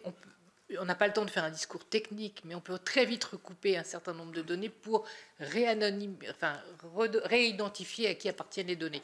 Voilà. Donc ça, c'est pas vraiment un argument. Et ce que je veux dire sur Secnum Cloud, c'est qu'il y a un certain nombre de critères qui sont établis pour disposer de cette certification, qui est d'ailleurs assez difficile à obtenir, Secnum Cloud, pour lequel les entreprises d'ailleurs investissent beaucoup dans la perspective justement d'avoir une offre de confiance dans le cadre notamment des marchés publics. Elles sont quand même nombreuses justement à faire cette démarche, donc elles méritent vraiment tout autant d'être, comment dirais-je, regardées de près, voire encouragées et choisies. Puis pour en revenir aux requêtes de l'État fédéral, il y a une commission ad hoc. C'est à peu près 80% des demandes de l'État fédéral qui sont acceptées, donc c'est considérable. Donc ne minimisez pas quand même l'histoire des transferts des données. Voilà, c'est ce que je voulais vous dire. Il faut parler de choses précises. Merci Madame Morin-Desailly. Madame Daniel. Bien, bonjour à toutes et à tous. Pour la lisibilité de notre rapport, je crois qu'il sera important de spécifier dans les difficultés que vous avez évoquées ce qui relève des entreprises innovantes, enfin ce qui est spécifique aux entreprises innovantes et aux startups, de ce qui est un peu général pour les PME et les ETI. Parce que je pense que ce sera la singularité de cette audition. Moi, j'avais une question concernant l'appréciation que vous avez de l'avancée de nos collectivités dans le domaine de l'open data, qui peut être une source d'activité et d'innovation dans les usages. On a l'impression qu'on en parlait beaucoup il y a 10 ans, 15 ans.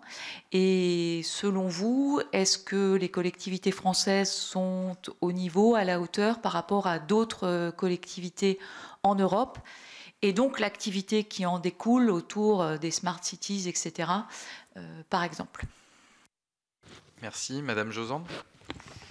Oui, merci Monsieur le Président. Bonjour à tous et merci pour vos différents exposés qui ont eu le mérite, je pense, de mettre en lumière notamment la contradiction, la tension, je crois que c'est le mot qui a été utilisé, entre notre législation sur les marchés publics qui a vocation à sécuriser et qui, certes, doit être aussi une manière de sécuriser les entreprises qui peuvent accéder à la commande publique, mais qui est aussi et surtout une manière de sécuriser les acheteurs publics, et votre spécificité en matière d'innovation. Et effectivement, il y a une différence à faire entre TPE, PME, leur difficulté à accéder au marché public, et la vôtre qui, de manière, je dirais, renforcée, supplémentaire, se trouve découler du fait que vous êtes dans le secteur de l'innovation. Comment, selon vous, si vous étiez législateur, justement, est-ce que vous auriez une ou deux mesures simples, puisqu'on est dans la simplification, c'est l'objectif, pour sécuriser cette possibilité pour vous d'accéder au marché public du point de vue donc des entreprises innovantes? Merci. Merci. Je me tourne vers les deux collègues. Monsieur Lurel. Question étrange. J'ai consulté un peu vos sites. C'est tout en anglais. C'est bien. Mais bon. C'est quoi Loom Networks?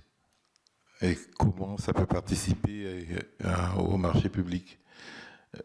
Comment peut-on passer de start-up à scale-up? Comment ça peut servir?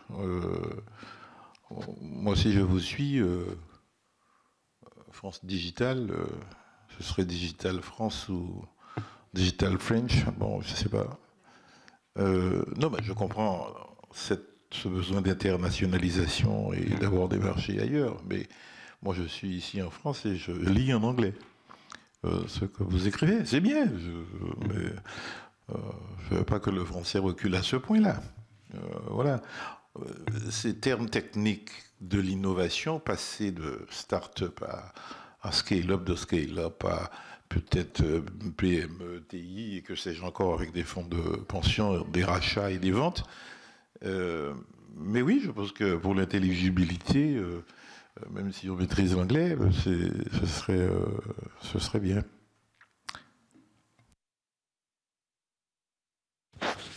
Non, c'est bon.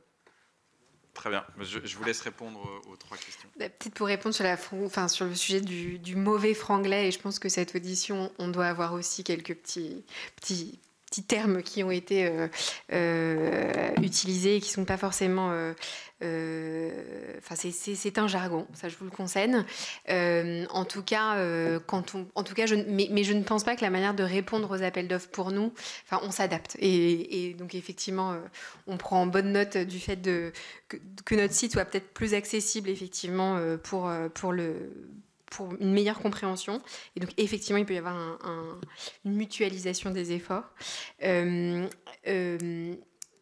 Peut-être sur le sujet de l'open data, ou devrais-je dire de l'ouverture des données, sur les collectivités, je ne sais pas si vous avez eu des remontées. En tout cas, ce qui est intéressant, c'est que notamment, donc on a beaucoup travaillé nous, sur le projet de loi simplification. Je me souviens d'un temps chez France Digital, donc j'y suis depuis 2019, où on faisait des listes de l'intégralité des jeux de données qu'il fallait davantage ouvrir. Il y avait effectivement des sujets sur les villes, sur la mise à disposition d'un certain nombre de jeux de données, etc. Ce besoin est plus simple. Maintenant, je ne sais pas si le problème est au niveau des collectivités territoriales ou après administration par administration. J'ai l'impression, peut-être que côté doctrine, vous avez encore des enjeux, mais j'ai l'impression qu'on est maintenant à un temps de la mise à disposition des données qui est là en lien avec qu'est-ce que ça veut dire de mettre à disposition les données? Quel est le coût de la mise à disposition? Comment est-ce qu'on crée l'interopérabilité? Là, on est vraiment dans la mise en œuvre on a compris qu'il fallait ouvrir les données. Maintenant, quelles sont les conséquences pratiques de cette mise à disposition? On le voit dans la santé, on le voit dans la justice, on le voit dans d'autres secteurs. Et ensuite, est-ce qu'on a des mesures sur tu voulais rebondir? Alors, oui, sur autre chose, qui était la question également de Madame la sénatrice Daniel sur qu'est-ce qui peut différencier les TPE, PME des startups. Idéalement, il faudrait qu'il n'y en ait pas. Et donc, que ce soit les 3 critères, liberté d'accès, égalité de traitement et transparence, en fait, si on fait... On avance un peu plus vers une amélioration de la transparence, de l'égalité de traitement et de la liberté d'accès. Ça va évidemment bénéficier aux startups, tout comme aux TPE, PME, par rapport à des acteurs plus installés, qui d'ailleurs peuvent peut-être jouer sur le critère prix en le baissant, puisqu'ils ont moins de risques de trésorerie et ils peuvent un peu plus voir venir, là où à l'inverse, des petites entreprises ou des startups vont devoir peut-être anticiper un peu plus les prix, donc mettre des prix légèrement plus hauts, ce qui peut les disqualifier de la commande publique dans les critères prix. Et donc, en fait, si on fait œuvre utile pour les startups, on va faire œuvre utile aussi pour les TPE-PME. La seule chose qui va peut-être effectivement changer, c'est l'anticipation des innovations. C'est-à-dire, un marché est passé généralement pour 2 ans ou 4 ans, et une startup va peut-être, au moment de la réponse, avoir une solution qui, 2 ans plus tard, peut être bénéfique dans le cadre du marché, et le cadre du marché l'empêcherait peut-être de proposer une solution améliorée. Je prends juste un exemple pour vous donner quelque chose. On travaille dans le domaine de la formation. En 2020, on répond à un marché, on le remporte. À l'époque, c'était le métier de développeur web qui était attendu. On avait des formations de développeur web, donc on a proposé des formations de développeur web. 2024, le métier de développeur web est très différent. Pour autant, on ne pouvait pas, ou en tout cas de manière beaucoup plus complexe, proposer à l'acheteur, au prix similaire au marché, une formation de développeur IA ou de développeur déjà avec d'autres briques, parce qu'en fait, ça a changé un peu le cadre du marché. Donc en fait, une start-up, si le cadre de la commande publique peut être flexibilisé beaucoup plus dans l'opérationnalisation du marché, dans les temps aussi du marché, pas simplement au début, au démarrage, mais aussi dans ces temps-là. Et enfin, pour terminer, je crois vraiment ce qui est très important, c'est les TPE, comme les PME, comme les startups, il y a le problème du stop and go, il y a le problème du paiement, il y a le problème de l'avance. On peut faciliter un certain nombre de choses pour sécuriser. Moi, je me mets à la place de beaucoup de startups ou de TPE qui ont passé des marchés publics en septembre dernier. L'absence de budget a retardé un certain nombre de bons de commande, se sont retrouvés dans des trous de trésorerie importants, alors qu'ils avaient dû provisionner dès ce moment-là, dès septembre, un ensemble de leur activité sur ça, pour honorer le marché. Ils ont renoncé à d'autres clients. Ils ont peut-être annulé un certain nombre de leurs carnets de commandes pour faire ça. C'est non pas qu'il faut revenir sur le pouvoir du législateur, évidemment, mais c'est évidemment le risque inhérent que prend une petite entreprise quand elle va essayer d'honorer sa commande auprès de l'État, qui est quand même la base du contrat qu'il passe. Il faut vraiment qu'il y ait un peu des garanties. Donc les avances, par exemple, la facilité dans les avances, l'augmentation des avances peut être un moyen aussi de sécuriser en amont la bonne réalisation du marché.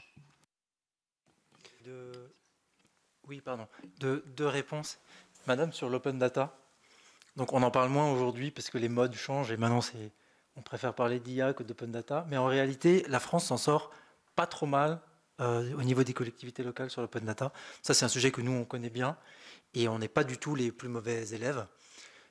Allez vous balader sur un site américain, vous allez vous rendre compte que le millefeuille, enfin pas administratif, mais le millefeuille politique américain est encore pire que le millefeuille français. Donc on n'a pas à rougir là-dessus. Néanmoins, on n'a pas encore fait tout le travail, loin de là. Donc par exemple, je ne sais pas, aujourd'hui c'est des entreprises privées comme la nôtre ou d'autres qui ont la meilleure base de données de toutes les délibérations des conseils municipaux. C'est bizarre, ça devrait être une donnée publique, ça. Pourquoi est-ce que c'est des gens comme nous qui doivent aller collecter cette donnée? C'est bizarre. Pareil, donc c'est des entreprises privées aujourd'hui qui ont la base de données avec l'historique de tous les marchés publics. Ce n'est pas une donnée publique. Si vous allez sur le BOMP, sur place, vous avez du flux, vous n'avez pas l'historique. Vous ne pouvez pas retrouver le DCE d'un marché d'il y a 3 ans. Ce n'est pas normal que ce soit des entreprises privées qui fassent ça. Ça devrait être une donnée publique. Voilà, donc je dirais, on n'a pas à rougir, mais on est quand même loin du compte. Et il y a encore beaucoup de choses qu'on pourrait faire. Et ensuite, donc, si on avait, vous disiez, s'il fallait retenir un peu les mesures principales. Donc, moi, j'en mettrais 2. Donc, je reviens sur mon histoire de l'oral. Donc, avoir une procédure moins écrite, plus orale. Un modèle qui existe et que moi, je trouve bien, c'est les appels à manifestation d'intérêt. Donc, ce n'est pas de la commande publique. C'est un peu autre chose. Donc, par exemple, pour des projets énergétiques. Là, c'est beaucoup plus ouvert au début. La collectivité, elle dit, j'ai un besoin en général. J'aimerais faire quelque chose avec ce terrain, par exemple.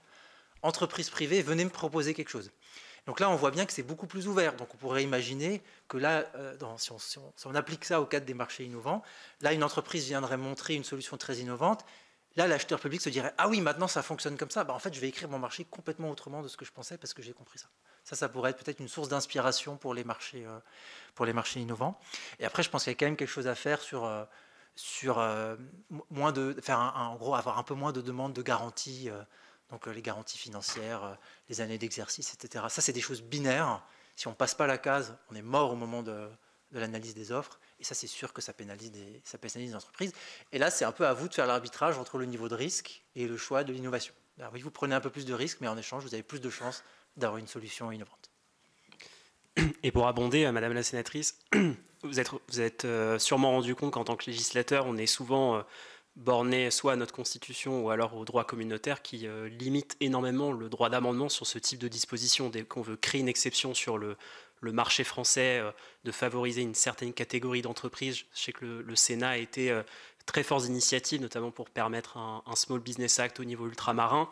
Nous, on trouve que ça a beaucoup de sens. On plaide pour qu'on ait ce type de disposition à l'ensemble du marché métropolitain pour des PME, des jeunes entreprises innovantes, mais on voit que le droit communautaire limite fortement ce type d'initiative et en fait, énormément de règles de commande publique sont régies au niveau européen. Le fait qu'un acheteur public se base uniquement sur le chiffre d'affaires pour qualifier ou disqualifier une entreprise, c'est régi au niveau européen également. Donc c'est vraiment à ce niveau-là qu'on peut vraiment permettre de changer les choses. Les règles de commande publique n'ont pas été modifiées depuis 2014, c'était avant même l'accord de Paris, avant même énormément de nouvelles évolutions économiques, géopolitiques et environnementales. Il est impératif de tenir compte de tous ces changements dans le cadre de la prochaine révision. Alors, je voulais vous remercier simplement parce qu'on voit bien que ça fait partie des points de débat assez marqués et je remercie encore une fois les collègues pour leurs interventions. Mais là, on a très clairement 2 mondes qui se sont parlé et qui se comprennent, mais sans, être animés exactement des mêmes enjeux, des mêmes priorités, et ce qui semble tout à fait normal. C'est-à-dire que dans le moment de grands dérèglements, de grands bouleversements, pour nous, en effet, et je rejoins ce que disait Madame Morin-Desailly, la souveraineté est comprise dans une acception très claire, très ferme, et parce que c'est aussi ce que nos concitoyens, celles et ceux que nous représentons ici, nous demandent. De l'autre côté, vous êtes évidemment des opérateurs économiques qui vous déployez sur une scène très largement mondialisée, avec la fluidité des capitaux, et vous êtes dans des logiques de développement, de croissance que nous devons et que nous pouvons entendre. Pour autant, j'essayais de me mettre à la place de nos concitoyens qui pourraient vous entendre aujourd'hui, et je pense que certains pourraient être inquiets, en se disant on a la volonté, le message est clair, de faire émerger des champions non pas français, mais clairement européens, et ça sous-entend évidemment leur capitalisation, parce que si demain, que ce soit par l'intermédiaire de subventions ou de marchés, nous faisons émerger des champions européens et que, entre guillemets, d'un coup de baguette magique à quelques centaines de millions de dollars, ils deviennent américains ou chinois, nos concitoyens français et européens auront l'impression d'avoir été les dindons de la farce, parce que de l'autre côté, aux États-Unis, il n'y a pas d'état d'âme, les choses sont très claires et ils ont les moyens. Et donc la question notamment qui est posée, parce que moi j'entends bien sur le fait qu'à un moment donné il y ait des besoins de financement, c'est tout à fait logique. Moi j'ai travaillé pendant plusieurs années avec le secteur du numérique, donc je ne suis pas étranger à ces questions-là, mais c'est comment on donne à l'Europe les moyens aujourd'hui de pouvoir, le moment venu, à coût de centaines de millions d'euros aussi, mettre cet argent qui sera indispensable pour l'émergence de ces champions dont nous avons besoin, très clairement. Et là, je pense que ça fait partie des sujets sur lesquels nous sommes mobilisés les uns et les autres, certains depuis encore plus longtemps, parce qu'il est clair que l'Europe là, a un petit train de retard, c'est le moins qu'on puisse dire, mais maintenant, profitons de cet électrochoc.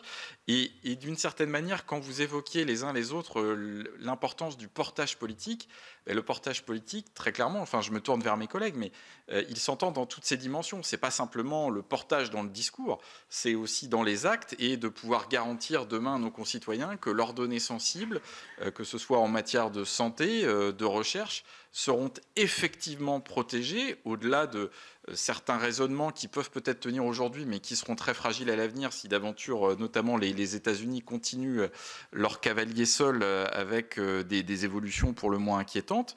Et donc un portage politique à la fois sur les règles, à la fois sur les moyens qu'il convient de mettre en œuvre et sur les résultats que nous devons à nos concitoyens.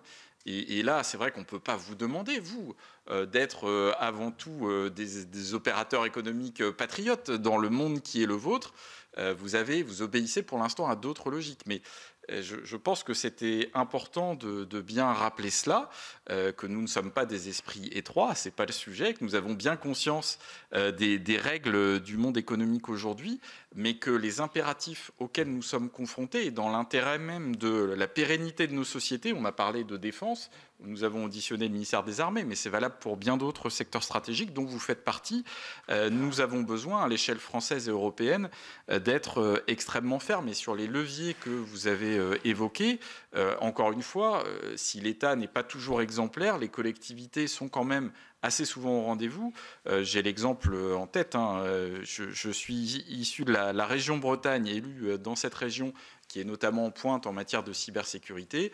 Nous proposons dans nos marchés des avances à 60%, des délais de paiement inférieurs à 23 jours. Sur les variantes, là aussi, on a des travaux à mener, mais d'autres collectivités sont dans cette dynamique. Ce sont des leviers qu'on peut mobiliser. Mais il est clair que si tout le monde joue le jeu pour vous aider, et là, c'est un travail commun que nous devons mener, vous vous rendez bien compte que du jour au lendemain, il sera compliqué de nous annoncer qu'on est passé sous un autre pavillon. Non, mais vous vous inquiétez pas, tout va bien continuer. C'est qu'à un moment donné, il faut des garanties et qu'on puisse vous accompagner aussi.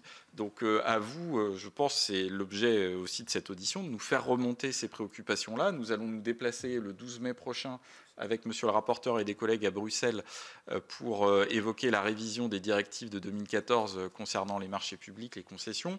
On voit bien quand même émerger assez clairement la volonté d'affirmer une forme de préférence européenne dans nos marchés publics. Donc il faut dérouler évidemment la logique avec les moyens financiers qui vont de pair. Et nous avons ici des collègues extrêmement mobilisés, en particulier Madame Morin de Seilly, vous l'avez bien compris, mais tous les collègues le sont. Et nous comptons évidemment sur vous parce que j'ose espérer que cette préoccupation est partagée. À nous de créer les conditions pour que cette ambition devienne réalité. En digital, il y a France. Voilà. Nous sommes d'accord. Si je peux me permettre Madame Tordovitker. Merci beaucoup et merci pour ce rappel. Effectivement, en réalité, on est très alignés. Moi, c'est vrai que voilà, une entreprise, une start-up, c'est une entreprise qui est financée par du capital risque, par des investisseurs, pour beaucoup public. Enfin, on a bien conscience que les start-up, elles sont l'un des premiers investisseurs dans les start-up, c'est BPI France, ou le Fonds européen d'investissement avec de l'argent public qui peut être français. Donc il y a une vraie complémentarité. De ça, il y a une certaine responsabilité, c'est certain. Pour nous, l'échelon sur le débat, sur les données, etc., l'enjeu, c'est que pour nous, la souveraineté, il faut que les échelons... Enfin, en gros, le meilleur moyen d'aligner nos intérêts respectifs, c'est d'avoir un échelon avec le dénominateur le plus ambitieux possible et le plus simple possible pour intégrer les différentes contraintes. Et donc de ce point de vue-là, pour nous, c'est vrai que le débat sur SecNumCloud, il n'y a pas d'opposition de principe à SecNumCloud. En revanche, notre difficulté, ça va être si on a des normes françaises de cloud et espagnoles et allemandes et portugaise. Et je comprends que ce sujet-là n'est pas forcément... je suis large ici, hein, mais c'est-à-dire que mettre en place, par exemple, dans le secteur de la santé, la norme SecNumCloud et basculer d'un cloud à un autre, il n'y a pas une absence de volonté d'aller sur des cloud providers français. C'est juste que, objectivement, vous avez une feuille de route technologique avec des autorisations à avoir auprès, par exemple, de la Haute Autorité de Santé, des autorisations que vous allez mettre 3 ans à avoir, sauf que vous avez tout développé sur un outil. Si on vous dit changez votre outil, vous repartez à zéro de votre feuille de route. Donc l'enjeu, c'est pas de dire qu'on n'a pas envie d'aller sur tel ou tel outil.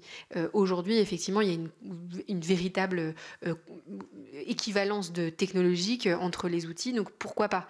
Mais la réalité, c'est laissons le temps. Et donc, dans les cadres de différents projets de loi précédents, on a pu être inquiet face à des basculements qui pouvaient être longs et qui étaient surtout très franco-français. Là où, pour nous, l'échelle doit être à minima européenne. Vous nous demandiez sur ce qu'il faut faire pour éviter de passer sur des pavillons étrangers, etc. Il faut absolument travailler là-dessus. On voit que beaucoup d'initiatives ont été prises par la France. Donc nous, on est beaucoup interrogés par d'autres États, notamment européens, sur comment est-ce que vous avez fait émerger cette Startup Nation française. Ça repose beaucoup sur de la mobilisation de l'épargne privée. Donc il y a eu une initiative qui s'appelle l'initiative Tibi qui a été fantastique pour mobiliser l'épargne des investisseurs institutionnels. Ce sont les assurances vie globalement. Mais maintenant, ce qu'on voit, c'est 2 choses. D'une part, l'assurance vie, c'est bien, mais il y a d'autres argents disponibles, notamment dans des caisses de retraite privées. Attention, je n'appelle pas là à la retraite par capitalisation, mais au contraire à utiliser l'argent qui est investi dans les caisses de retraite. Et aujourd'hui, on a des freins très pratiques pour pas investir dans le private equity, donc dans les actifs économiques. C'est investi aujourd'hui pour beaucoup dans des bons du trésor américain. Donc on peut se poser la question de savoir comment est-ce qu'on peut davantage financer l'économie au travers de ça. Et ensuite, à l'échelon européen, donc il y a le premier enjeu, c'est mobiliser l'épargne française, mais aussi à l'échelon européen, il manque ça, une vraie mobilisation européenne. C'est l'union des marchés de capitaux. Donc ça vaut le coup en fait de réfléchir un peu en écosystème sur qu'est-ce qu'il faut faire pour éviter ce passage éventuellement à des pavillons étrangers. Et moi, au travers de France Digital, France Digital, on a un siège au CESE, le Conseil économique, social et environnemental, et je viens d'être rapporteur d'un avis sur l'acceptabilité de l'IA, du déploiement de l'IA pour la société française. Il y a eu les débats sur les données, sur l'IA dans les données de santé, etc. La réalité, c'est que quand on demande à des individus, on avait de la participation citoyenne, quand on demande à des individus de prime abord, qu'est-ce que vous pensez si vos données sont hébergées sur des clouds américains? C'est insupportable pour eux, je ne comprends pas, j'ai du risque. Mais après, quand on leur explique, mais en fait, vous savez que vos données de santé, mis à part le fait de savoir où est-ce qu'elles sont hébergées, qui est un sujet important, mais à quoi ça sert d'avoir des données de santé qui sont utilisées par des entreprises privées? Et si on leur dit ça va faciliter votre accès à la détection précoce de maladies, etc., là tout de suite l'état d'esprit change. Et donc c'est là où je pense qu'il y a un vrai travail à faire aussi sur presque l'éducation à ce à quoi ça sert l'innovation concrètement pour les individus. Et du coup la frontière vers l'acceptabilité, elle n'est pas si importante. En fait, beaucoup de pédagogie et on peut essayer d'avoir cette acceptabilité-là dans le déploiement de l'innovation. Mais voilà.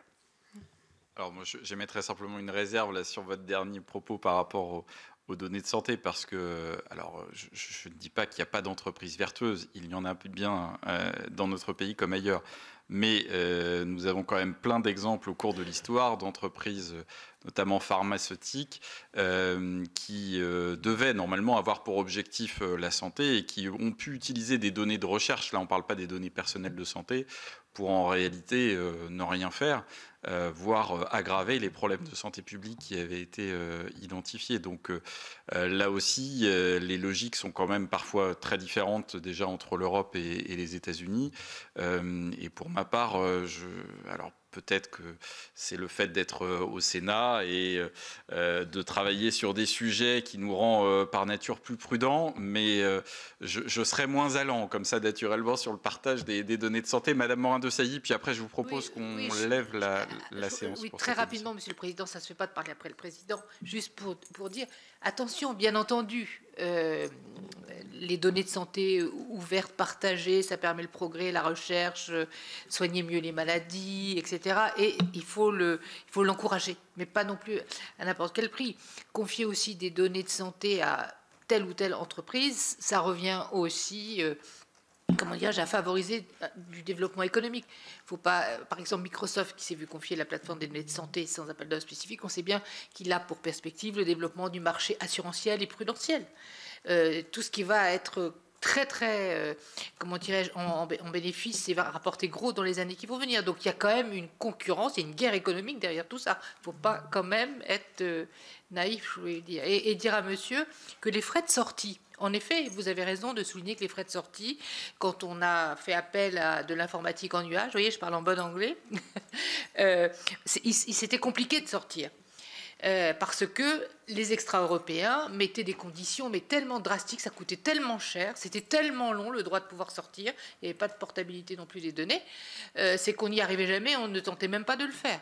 Mais nous avons corrigé ça. Regardez la loi sécuriser et réguler l'espace numérique, en anticipation de la loi sur le règlement européen sur les données, nous avons réduit considérablement les frais de sortie, les délais de sortie, pour remettre de la juste concurrence pour nos propres entreprises européennes et françaises.